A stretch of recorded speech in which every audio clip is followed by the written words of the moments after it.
Get ready, hold tight. It's Hold on to your hats, boys. Libas.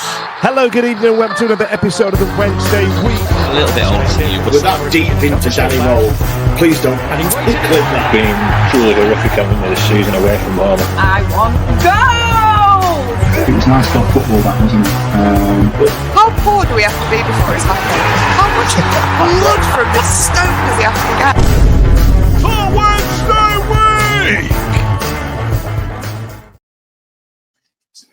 Hello and welcome to this week's Wednesday Week preview show. Hello from the other side. The show where we catch up with fans from the opposition that we are facing in the upcoming fixture that we have coming up. This week we're travelling down to the New Den to face Millwall, and I'm delighted to be joined by Jay from that Millwall podcast in this week's episode of...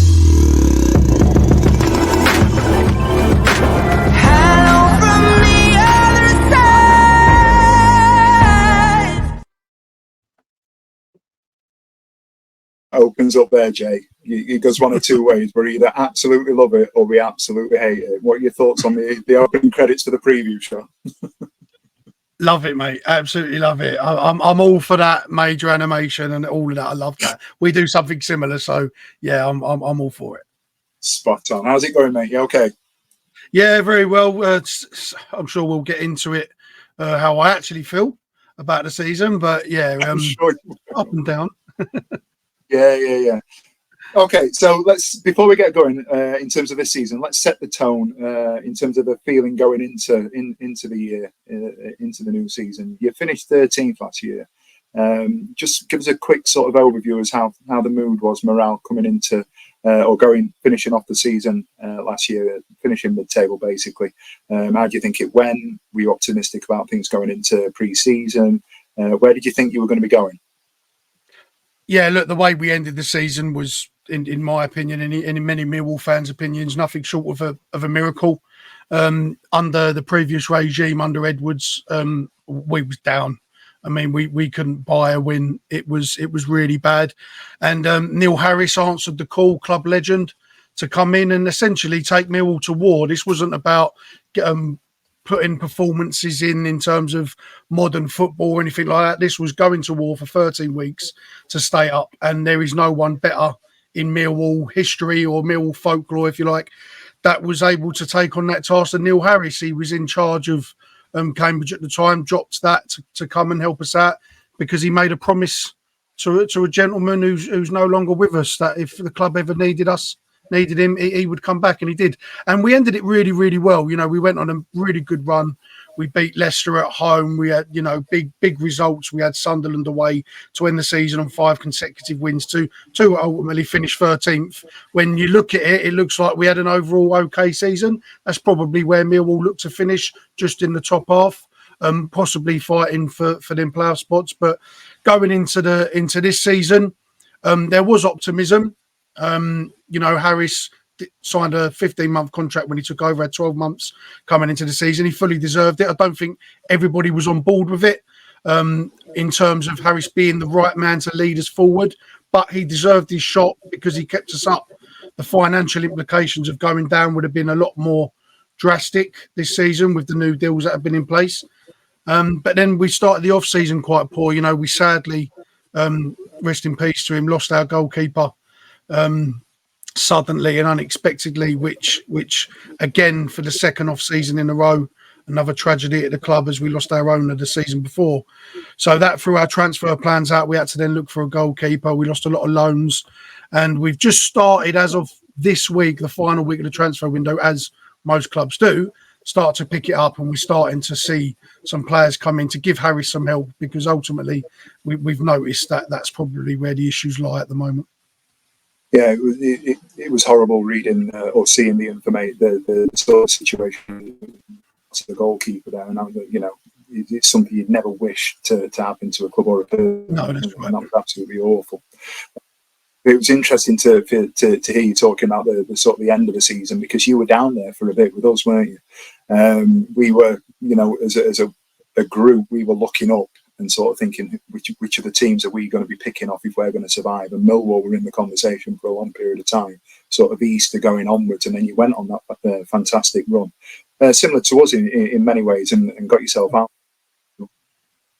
we finished 20th. We weren't a 20th team at the back end of last year, so the league was a little bit false for us. I'm not for a second suggesting that was a similar sort of situation for you guys, but you picked up at the end of the season. So going into pre-season, obviously you'd assume that there'd be a place. Do you think that there was a shift in the style of football that you played under Harris from Edwards? Yeah, Edwards tried to bring an expansive, modern style of playing football. A lot of passing it out from the back, passing and moving, one-touch football, which is the modern game, and we understand that. That's great. We all want to see that, but this is Millwall Football Club, and we understand that. We're probably one of the few, if not unique, clubs that doesn't work as much as we've tried it. Harris came in, and his first port of call is to let's not get beat first. That's the aim. If we can't get beat, then if the teams can't score against us, then we can't get beat. And that's what we did. I mean, we went to Southampton away in his first game, and I think we had 17% possession, conceded something like 15 shots. But we're resolute, and the Neil Harris team off the ball works harder than any team I've ever seen. Positionally, discipline-wise, we're very resolute in our defending, in our shape. And we rely on pace to get us up the field quick to try and nick a goal. We rely on being clinical.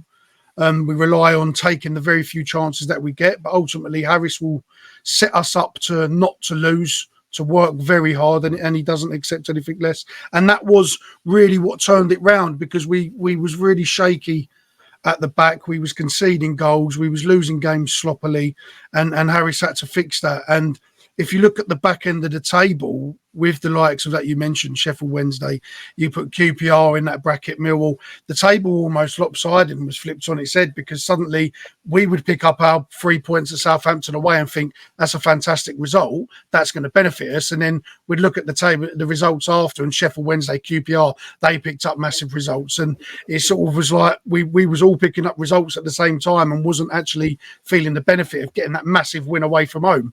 So the table kind of flipped on its head a little bit. Them sort of teams did really well to get out of trouble, and deservedly so, because you can't argue with the way them sort of teams, especially Sheffield United and Sheffield Wednesday, excuse me, don't want to swear Sheffield Wednesday, how them sort of clubs dealt with that at the end of the season, with both having managerial changes as well and new styles of play. It was it's refreshing to see two massive clubs as well. Sheffield Wednesday and Millwall, in my opinion, they're not League One clubs. They're Championship clubs at a minimum, I believe. I wouldn't say we're much better than that, but you want to see these clubs in the Championship, and I'm glad that we both did that.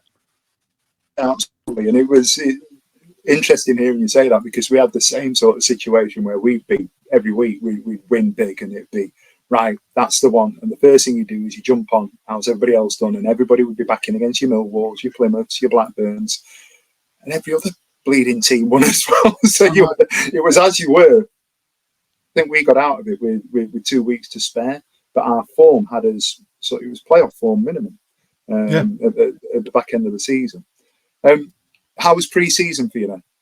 Going into the pre-season, was there a lot of optimism? Were you ready to sort of thing? That there was. I mean, there was. It's all been about recruitment. This off-season has been about the level of recruitment, how fast it's happened, how slow it's happened, the type of players. We signed Tanganga, which was a massive coup for us to get him back on a permanent deal. That was huge. He was probably one of the most influential players in keeping us up. Defensively, he was fantastic, popped up with some big goals. The recruitment started pretty slow after that. We got that deal over the line, and we signed 2 goalkeepers because we had to. And then it went a bit stale, and pre-season kind of suffered for that. You like to get your business done early, because you need these guys to get used to the system, especially the Neil Harris system, where you're not used to having the ball a lot. It's a lot of off-the-ball work. We didn't really score many goals in pre-season. I thought we was a bit flat. There wasn't really any outstanding performances or great goals or anything. We conceded a lot of goals, didn't score many, so it was quite a tough pre-season, but one we expected. We signed Macaulay Langstaff, the EFL's top goal scorer for the last few years, and we're trying to still bed him in. So while it's been tough for the board and the fans for various reasons with recruitment, it's been tough for Harris to be able to field a side that can compete, where he can make changes. We see in the cup game the other night, we had 2 bit strikers, 2 registered out and out centre forwards, and one of them's gone down for a very long time. So we've got 1 striker on the books at the moment. I know that without breaking any news that we are in the process of a medical with a club record fee for a striker, but we needed these players in a bit earlier, and that sort of hampered our season or our season start. But to summarise, pre-season didn't go as well as I'd hoped. Who was a striker? Oh, can I say it? Yeah, it's out there. So we are linked with 6'3" Serbian striker Mihailo Ivanovic, rumoured fee of around 3 million, which will be a club record fee. Which we need. And we lost Tom Bradshaw in the cup game in the cup loss against Leyton Orient, long term to a hamstring tear. So we really only got Macaulay Langstaff and a couple of sort of winger hybrids that can play centre forward. So this will be a good signing for us. He's 19 years old, relatively unproven. So if you was to ask me if I knew much about him before his name popped up, I would say no, and I think every Millwall fan would say the same thing. So it's a risk, but it's one that the club are taking. It's one that's needed. So we need bodies in the door before tomorrow's deadline, and this will be much needed resource. So okay, cool. So you touched on Tanganga and Langstaff. I didn't actually realise that Langstaff had gone there. So until I'd done a little bit of research. Would you say either one of those? I'm assuming you'd say Tanganga is the marquee signing this summer. Yeah, 100%. What he did for us last season was instrumental in staying up. He makes our defence better. He makes Jake Cooper, more importantly, a much better defender. He was very suspect all season until he linked up with Tanganga, and ultimately until he linked up with Harris, who just simplified football. It's let's do the basics right, and then we elaborate on after that. You know, you can't give too much information in a dogfight. It's let's not lose first, and that's what we did. And Tanganga flourished. So he was the marquee signing, someone who was rumoured to be worth a hell of a lot of money last year. There's a lot of clubs looking at him. So yeah, he wanted to come back. He spoke of his relationship with Harris being key, and the fans really took to him as well. And I think he appreciated that. So to get him on a free transfer is massive. So yeah, that's the marquee signing. We needed a centre forward who could score goals. Macaulay Langstaff has done that better than anyone in the Football League over the last couple of years. It's taken him a little time to adapt. It's a big step up from League Two. He's getting some minutes here, getting some minutes there. Probably not the best system for Langstaff in a Neil Harris system. It's more you get your 1 or 2 chances a game, and that's probably it. You have to do a lot of pressing, a lot of tracking back, dropping into the midfield to stop the press, 10 men behind the ball type of football, and then break. That's how we play under Harris. So it probably doesn't suit him right now, but hopefully once he gets his feet a bit warmer, he'll start to show the form that he's shown throughout the last few years for Notts County, because I'm a firm believer that every other position, it might take time, but if you're a striker, when that ball drops you in the box, if you're a goal scorer, you're going to put the ball in the back of the net. So we just need to get him that one off the mark, and I think it'll be fun. I totally agree with you on that.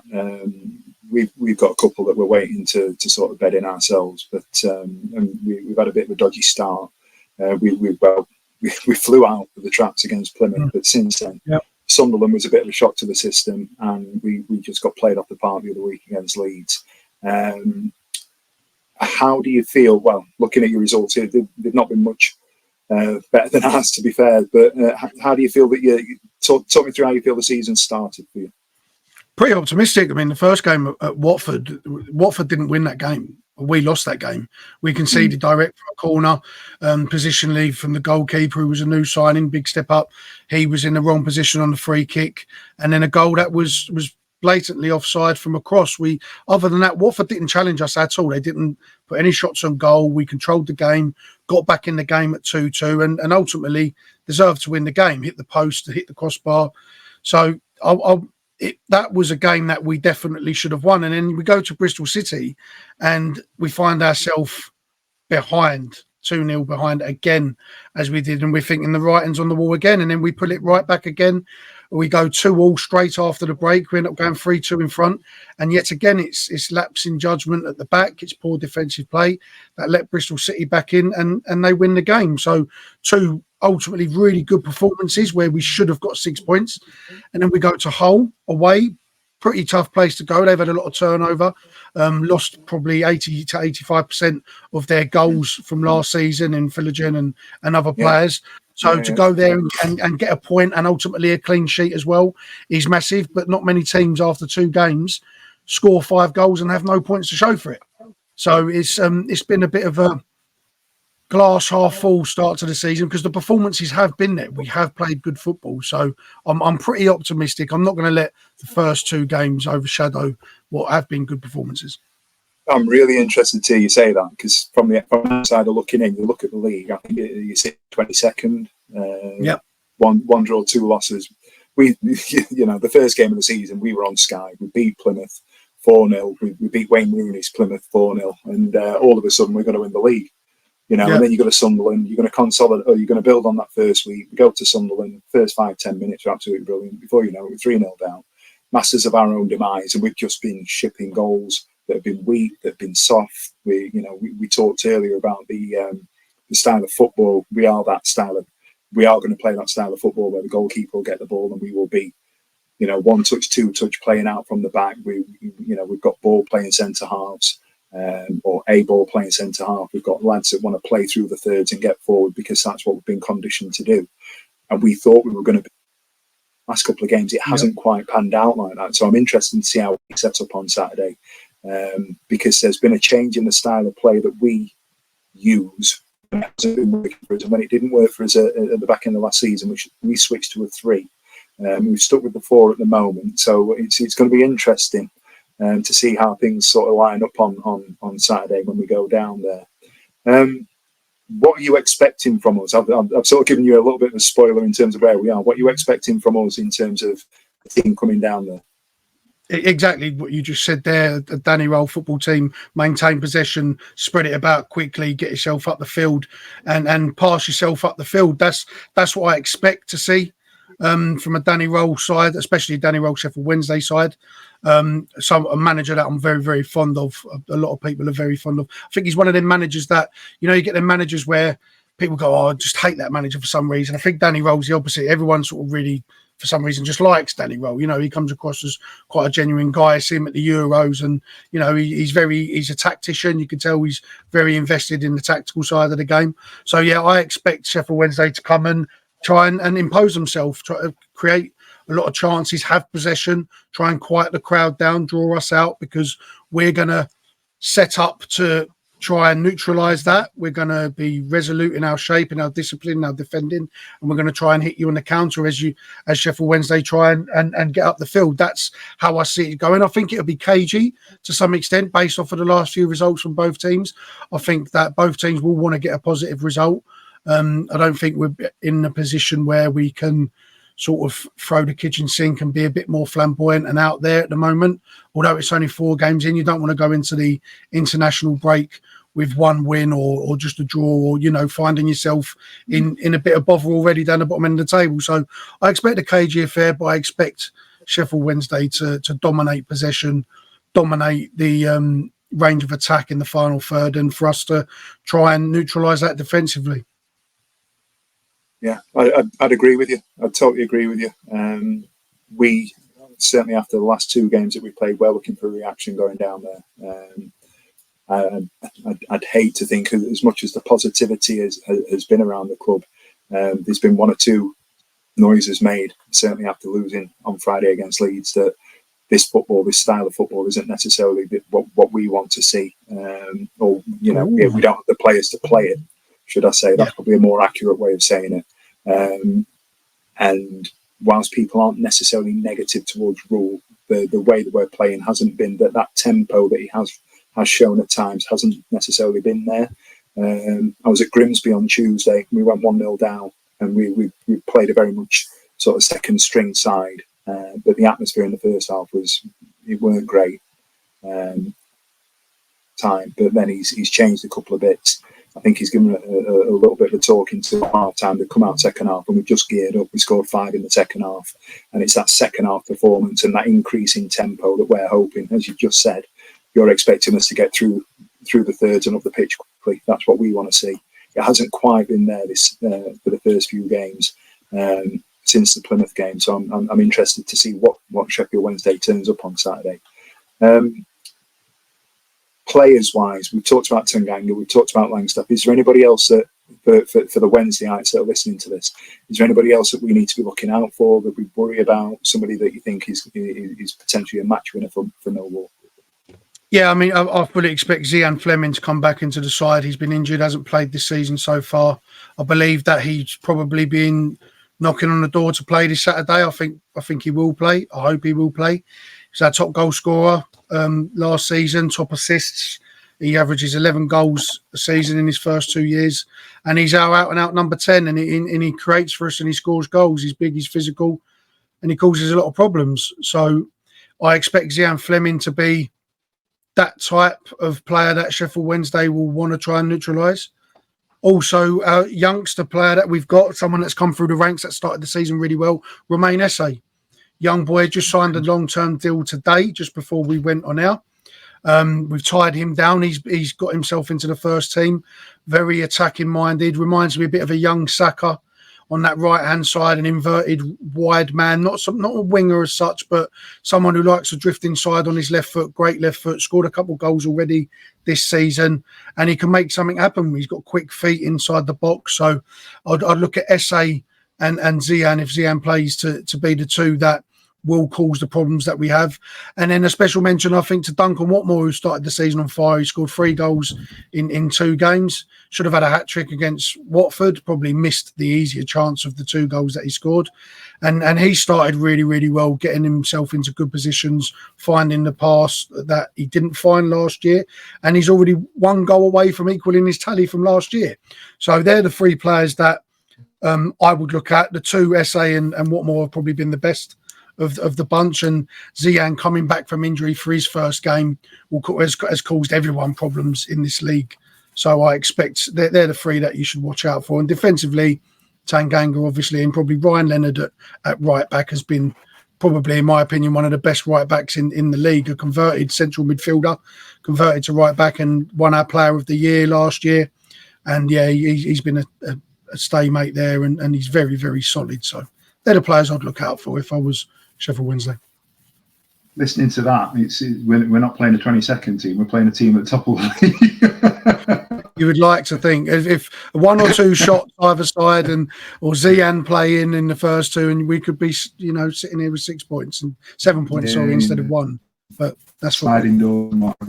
I'm going to put you on the spot, and apologies for doing so. Do you look at our side and our squad, and Barry Bannon aside, is there anybody that you look at and think he might cause us some headaches this weekend? The trouble is that you kind of look everywhere with the style of play that you play, the style of football that you play. You have to look everywhere. There isn't really someone that you can isolate. Windass is someone that I'm very fond of.